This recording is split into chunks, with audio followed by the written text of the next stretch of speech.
विरामचिन्हे हा आजचा आपला विषय आहे। या व्हिडिओमधनं आपण विरामचिन्हे, ज्याला आपण इंग्रजीमध्ये पंक्च्युएशन्स म्हणतो, ते किती आहेत, कोणते आहेत आणि ते केव्हा वापरायचे ते आपण विविध उदाहरणांसह या व्हिडिओमधनं शिकणार आहोत। चला तर मग सुरुवात करूया। सगळ्यात आधी आपण विरामचिन्हांचा परिचय करून घेऊया।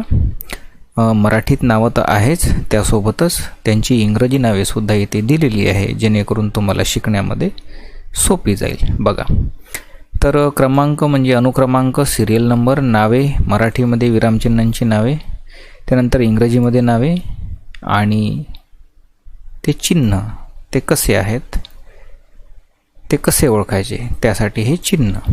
बरं, तर सगळ्यात आधी क्रमांक 1 पूर्णविराम, ज्याला इंग्रजीमध्ये आपण फुल स्टॉप म्हणतो आणि तो या पद्धतीनं दर्शवलेला असतो, एक छोटासा बिंदू।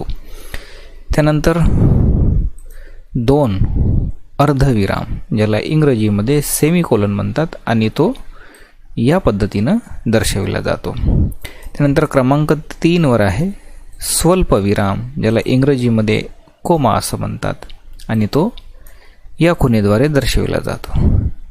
त्यानंतर क्रमांक 4 आहे अपूर्णविराम, तर अपूर्णविरामला इंग्रजीमध्ये कोलन असं म्हणतात आणि तो या पद्धतीनं दर्शविला जातो। त्यानंतर प्रश्न म्हणजे क्रमांक 5 आहे प्रश्नचिन्ह, इंग्रजीमध्ये क्वेश्चन मार्क, तो सगळ्यांना तुम्हाला माहीत आहे, तुम्ही वापर करता, या पद्धतीनं आहे। नंतर क्रमांक 6 उद्गार चिन्ह, उद्गार चिन्हाला इंग्रजीमध्ये एक्सक्लेमेशन मार्क असं म्हणतात आणि तो या पद्धतीनं असं दाखविला जातो। त्यानंतर क्रमांक 7 वर आहे अवतरण चिन्ह, ज्यांना इंग्रजीमध्ये आपण इन्व्हर्टेड कॉमास म्हणतो। हे अवतरण चिन्ह 2 प्रकारचे असतात, एक असतं एकेरी अवतरण चिन्ह, ज्याला आपण सिंगल इन्व्हर्टेड म्हणतो, आणि दुसरं असतं दुहेरी अवतरण चिन्ह, ज्यांना आपण डबल इन्व्हर्टेड म्हणतो। तर एकेरी अवतरण चिन्ह म्हणजे हे आणि दुहेरी अवतरण चिन्ह म्हणजे हे। त्यानंतर क्रमांक 8 आहे संयोग चिन्ह, इंग्रजीमध्ये हायफन, संयोग चिन्ह असा एक छोटीशी रेष अशी दर्शवलेली असते, जी की डॅशपेक्षा छोटी असते। त्यानंतर आहे अपसारण चिन्ह, ज्याला आपण इंग्रजीमध्ये डॅश म्हणतो, आणि डॅश ही हायफनपेक्षा थोडीशी मोठी असते, परंतु दोघांचा वापर केव्हा करतात ते आपण पुढील स्लाईडवरती शिकणारच आहोत।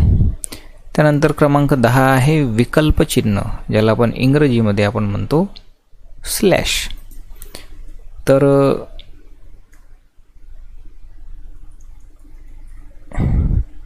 अशा पद्धतीनं आपण 10 विरामचिन्हांचा परिचय करून घेतला। आणि आता हे 10च्या 10 जे विरामचिन्ह आहे ते केव्हा वापरतात ते आपण उदाहरणांसह आपण पुढील स्लाईडवरून शिकूया। तर सगळ्यात आधी आपण पूर्णविराम घेतलं, ज्यांना आपण इंग्रजीमध्ये फुल स्टॉप म्हणतो। पूर्णविराम केव्हा वापरतात, इकडे या निळ्या रंगामध्ये पूर्णविरामचं चिन्ह दाखवलेलं आहे। आता पूर्णविराम 2 परिस्थितीमध्ये किंवा त्यापेक्षाही जास्त परिस्थितीमध्ये वापरलं जाते, परंतु 2 मुख्य आहे। नंबर 1 आहे विधान किंवा वाक्य पूर्ण झाले हे दाखवण्यासाठी, म्हणजे तुम्ही एखादं वाक्य लिहिलं आणि ते कंप्लीट झालं तर वाक्य संपलं हे दाखवण्यासाठी आपल्याला पूर्णविराम म्हणजे फुल स्टॉप वापरावं लागतं। दुसरा क्रमांक आहे शब्दांचा संक्षेप दाखवण्यासाठी आद्याक्षरांपुढे। आता शब्दांचा संक्षेप म्हणजे शॉर्ट फॉर्म ऑफ वर्ड्स, आता वर्डचं शॉर्ट फॉर्म ते दाखवण्यासाठी सुद्धा फुल स्टॉप म्हणजे पूर्णविरामाचा वापर केला जातो। आता या दोनही हे जे 2 नियम आहे फुल स्टॉप कधी वापरतात त्यानुसार आपण त्यांची उदाहरणं बघूया। बघा, क्रमांक 1 माझे जेवण झाले। आता झाल्यानंतर वाक्य संपलं, इथे आपण फुल स्टॉप दिलेला आहे। त्यानंतर PA, आता Pचा अर्थ आणि Aचा अर्थ, जसं आता P म्हणजे मी प्रवीण पण घेऊ शकतो, A म्हणजे अनंतराव पण घेऊ शकतो, किंवा P म्हणजे प्रथमेश पण घेऊ शकतो, A म्हणजे आणखी दुसरं कोणतं नाव घेऊ शकतो। तर इथे मला यांचा संक्षेप दाखवायचा आहे, पूर्ण नाव न लिहिता मला शॉर्ट फॉर्म दाखवायचा आहे, म्हणून शॉर्ट फॉर्म दाखवण्यासाठी सुद्धा इथे फुल स्टॉपचा वापर आपण केलेला आहे। तर क्रमांक 1 वाक्य पूर्ण झाल्यावर वाक्याच्या शेवटी पूर्णविराम देतात आणि नंतर क्रमांक 2 मध्ये शब्दांचा संक्षेप दाखवण्यासाठी पूर्णविराम देतात. नंतर क्रमांक 2 अर्धविराम केव्हा देतात. आता हा जो अर्धविराम आहे, तर हा अर्धविराम केव्हा द्यायचा बघा. 2 छोटी वाक्ये उभयान्वयी अव्ययांनी जोडलेली असतात तेव्हा. आता 2 छोटी वाक्ये उभयान्वयी अव्ययांनी जोडली. आता उभयान्वयी अव्यय म्हणजे काय, 2 शब्द किंवा 2 वाक्य यांना जोडणारा जो शब्द असतो त्यांना आपण उभयान्वयी अव्यय म्हणतो. शब्दांच्या जातींमध्ये आपण याचा अभ्यास केलेला आहे. बरं, उदाहरण नंबर 1 बघा. त्याने खूप अभ्यास केला परंतु चांगले गुण मिळाले नाही. आता 2 छोटी वाक्य आहे. एक आहे त्याने खूप अभ्यास केला आणि दुसरा आहे चांगले गुण मिळाले नाही. या दोनही छोट्या छोट्या वाक्यांना जोडण्याचं काम कोणी केलं, तर परंतु या उभयान्वयी अव्ययांनी केलं. आणि आपली व्याख्या काय म्हणते, उभयान्वयी अव्ययांनी जोडलेली असतात तेव्हा. म्हणजे उभयान्वयी अव्यय लावायच्या आधी आपल्याला हे अर्धविराम चिन्ह वापरता येतं आणि वापरावं लागतं. तर अशा पद्धतीने दुसरं उदाहरण बघूया. पाऊस गरजेपेक्षा जास्त पडला म्हणून शेतकऱ्यांचे खूप नुकसान झाले. आता म्हणून हे उभयान्वयी अव्यय आहे. पाऊस गरजेपेक्षा जास्त पडला हे एक छोटं वाक्य आहे. शेतकऱ्यांचे खूप नुकसान झाले हे दुसरं छोटं वाक्य आहे. या दोनही छोट्या वाक्यांना जोडण्याचं काम म्हणून या उभयान्वयी अव्ययांनी केलं आणि नियमानुसार उभयान्वयी अव्ययाच्या पुढे आपण इथे अर्धविराम हे चिन्ह वापरलेलं आहे. त्यानंतर स्वल्पविराम. स्वल्पविरामला इंग्रजीमध्ये आपण कॉमा म्हणतो. बघा ते केव्हा वापरतात. क्रमांक 1 एकाच जातीचे अनेक शब्द लागोपाठ आल्यास तेव्हा स्वल्पविराम म्हणजे कोमा वापरतात. आणि दुसरा आहे संबोधन दर्शविताना. संबोधन म्हणजे जेव्हा आपण हाक मारतो एखाद्याला किंवा नावाने उच्चारतो, बोलावतो, तेव्हा सुद्धा त्याला संबोधन म्हणतो आपण. आता उदाहरण बघा. हुशार, अभ्यासू, हुशार कॉमा अभ्यासू कॉमा खेळकर व आनंदी मुले सर्वांना आवडतात. आता एकाच जातीचे शब्द आलेले आहे. हुशार आहे, तो अभ्यासू आहे, खेळकर आहे. ह्या सगळ्या शब्दांसाठी आपण म्हणजे थोड्या वेळानंतर इथे थांबलो, हुशार नंतर थांबलो, अभ्यासू नंतर थांबलो. म्हणजे आपल्याला छोटा छोटा जर एखादा पॉज दाखवायचा असेल, थांबायचं असेल, असं थांबलो हवा असं दाखवायचं असेल तरीसुद्धा आपण स्वल्पविराम वापरतो. किंवा एकाच जातीचे शब्द आले तरीसुद्धा इथे दोन्ही क्रिया एकत्र घडतात. म्हणजे एकाच जातीचे हे सगळे शब्द आलेले आहे. आणि दुसरी गोष्ट म्हणजे आपण थोडंसं इथे थांबतो थोडंसं थांबतो म्हणून तिथे स्वल्प म्हणजे थोडंसं थांबतो म्हणून स्वल्पविराम, म्हणून हा कॉमा. तर अशा पद्धतीने. आणि दुसरं होतं संबोधन. म्हणजे मधू इकडे, म्हणजे हाक मारली, एखाद्याला हाक मारायचं असलं, मधू इकडे, रमेश तिकडे जा, असं काही हाक मारली किंवा नाव घेऊन बोलवलं तेव्हा नावापुढे सुद्धा इथे स्वल्पविराम लावला जातो. त्यानंतर आपलं चौथं विरामचिन्ह आहे अपूर्ण विराम. आता अपूर्ण विरामचं चिन्ह असं असतं. ते कधी वापरतात, तर वाक्याच्या शेवटी तपशील म्हणजे माहिती द्यावयाची असल्यास. म्हणजे एखादं वाक्य आहे आणि ते वाक्याच्या पुढे आपल्याला काहीतरी माहिती सांगायची आहे तेव्हा अपूर्ण विराम वापरतात. उदाहरणार्थ पुढील क्रमांकाचे विद्यार्थी उत्तीर्ण झाले. आता पुढील क्रमांकाचे विद्यार्थी उत्तीर्ण झाले एवढं वाचल्यानंतर आपल्याला लक्षात येते की पुढे काहीतरी आपल्याला माहिती द्यायची आहे. मग ती माहिती द्यायच्या आधी आपल्याला इथं अपूर्ण विराम वापरावा लागतो. जसं आता की 1, 2, 3, 5, 7, 8, 9, 20. इथे बघा एकाच जातीचे शब्द आहे म्हणून इथे कोमा लागलेला आहे, स्वल्पविराम लागलेला आहे. परंतु आपल्याला काय करायचं होतं, नियमानुसार वाक्याच्या शेवटी तपशील किंवा माहिती द्यायची असल्यास, म्हणजे एखादं वाक्य आपण लिहिले आणि आपल्याला पुढे त्याच्या काहीतरी सांगायचं आहे त्यावेळेससुद्धा आपल्याला इथे हे असं अपूर्ण विराम वापरावं लागतं.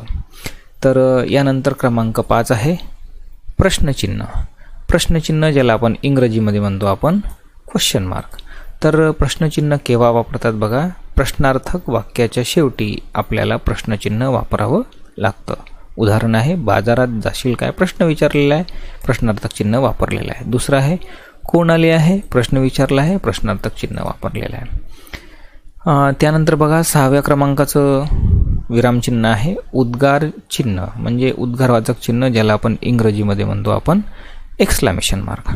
तर एक्सक्लेमेशन मार्क आपण कधी वापरतो बघा, उत्कट भावना व्यक्त करताना ती दाखविणाऱ्या शब्दाच्या शेवटी.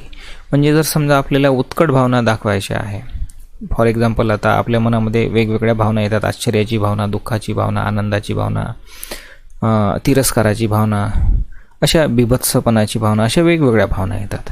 मग या वेगवेगळ्या भावना दाखवण्यासाठी आपण ज्या केवल प्रयोगी अवयवांचा वापर करतो त्यालाच आपण उद्गारचिन्ह, म्हणजे उद्गारचिन्ह केवल प्रयोगी अवयवाच्या नंतरच वापरलं जातं.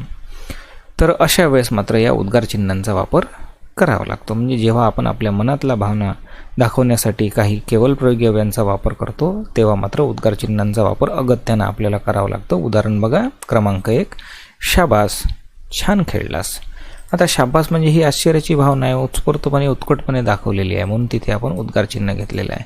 त्यानंतर बापरे, किती मोठा साप, म्हणजे बापरे हा शब्द आश्चर्याची भावना व्यक्त केलेली आहे, म्हणून आश्चर्याची भावना व्यक्त केलेली आहे, म्हणून त्या केवल प्रयोगी अवयवांच्या पुढे आपण उद्गारवाचक चिन्ह घेतलेलं आहे.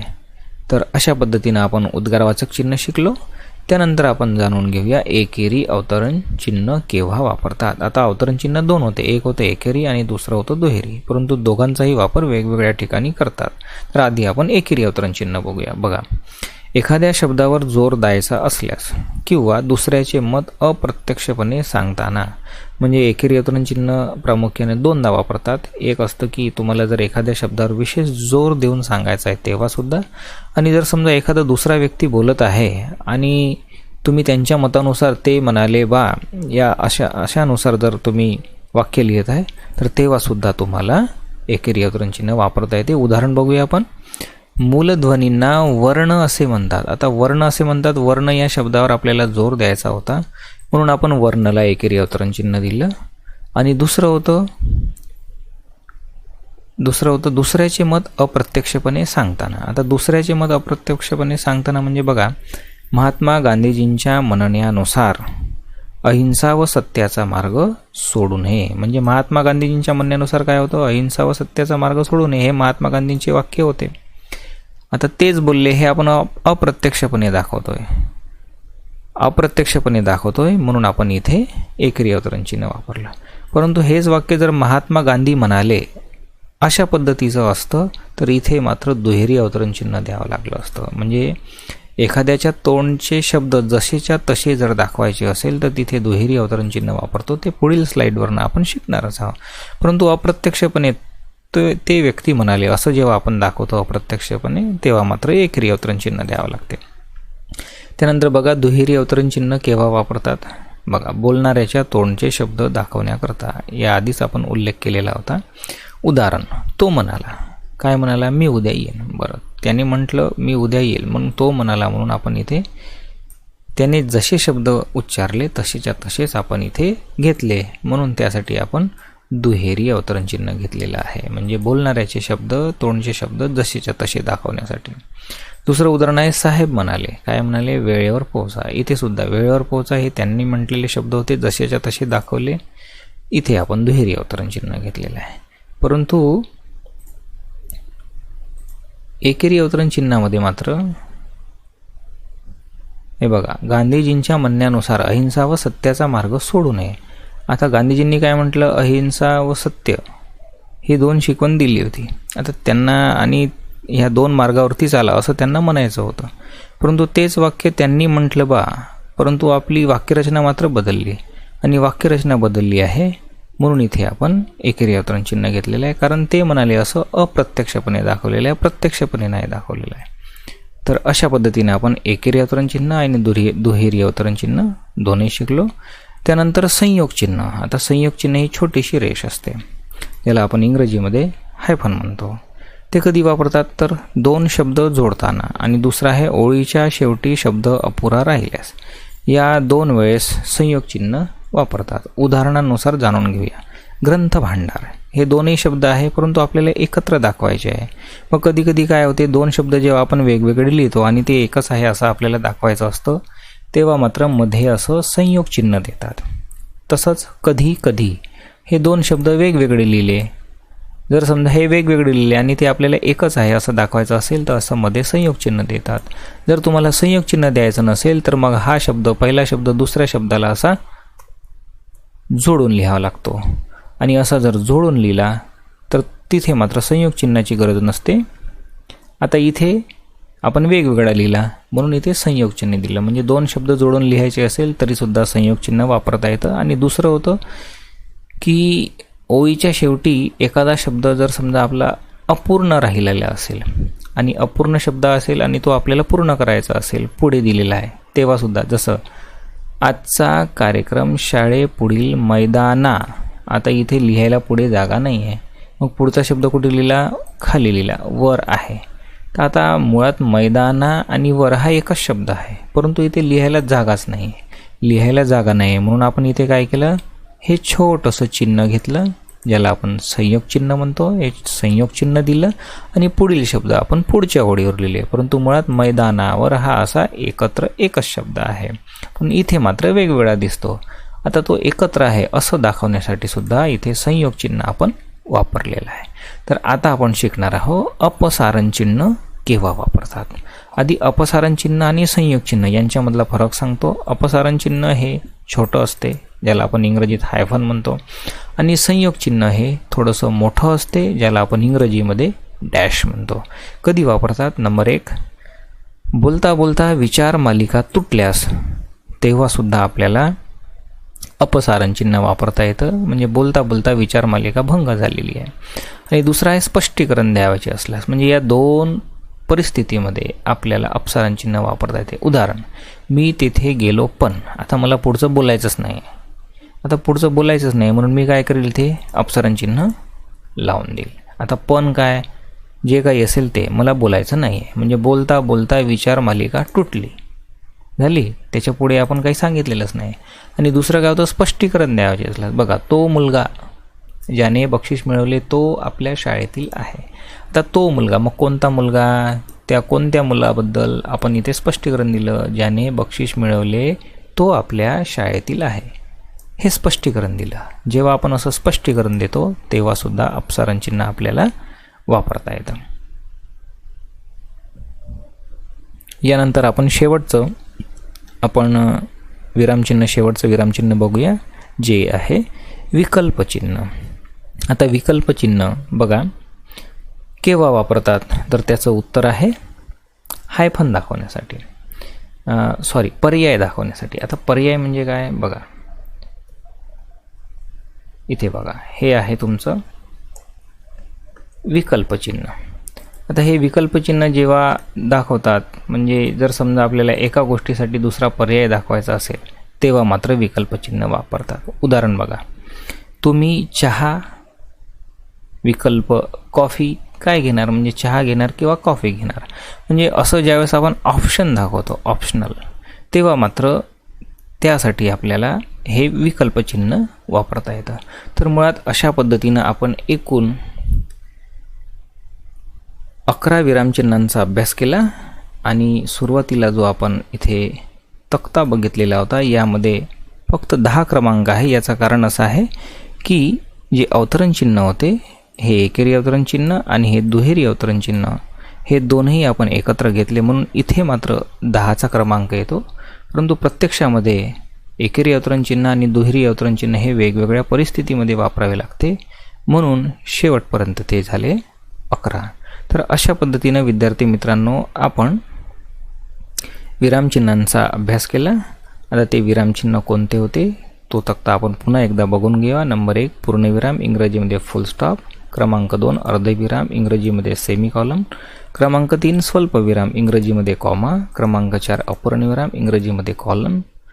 क्रमांक 5 प्रश्नचिन्ह, इंग्रजीमध्ये क्वेश्चन मार्क. क्रमांक 6 उद्गारचिन्ह, इंग्रजीमध्ये एक्सक्लेमेशन मार्क. क्रमांक 7 अवतरण चिन्ह, इन्व्हर्टेड कॉमास. हे दोन आहेत. एक आहे एकेरी अवतरण चिन्ह, सिंगल इन्व्हर्टेड कॉमास, आणि दुसरा आहे दुहेरी अवतरण चिन्ह, ज्याला आपण इंग्रजीत म्हणतो डबल इन्व्हर्टेड कॉमास. नंतर आहे संयोग चिन्ह, हायफन, अपसारण चिन्ह, डॅश आणि विकल्पचिन्ह, स्लॅश. तर अशा पद्धतीने आपण मराठी व्याकरणातील जवळपास 11 विरामचिन्हांचा अभ्यास केलेला आहे. आणि हेच विरामचिन्ह आपल्याला यांचा वापर आपल्या निबंधामध्ये, पत्रलेखनामध्ये, वाक्यरचनेमध्ये वारंवार करायचा असतो. साधारणपणे फुल स्टॉप, कामा, क्वेश्चन मार्क, एक्सक्लेमेशन मार्क या चिन्हांचा वापर जवळपास बरेच विद्यार्थी करतात. परंतु इतरही विरामचिन्हांचा वापर जर आपण केला तर ते तुमच्या उत्तरपत्रिकेसाठी आणि तुमच्या ज्ञानामध्ये भर घालणारं असेल आणि व्हॅल्युअरला इम्प्रेस करणारा असेल. तर हा व्हिडिओ आपण आज इथेच थांबवतो आहे. या पुढील व्हिडिओमधनं आपण प्रभात ही कविता शिकणार आहोत. तुर्तास हा व्हिडिओ आपण इथेच थांबवूया. धन्यवाद.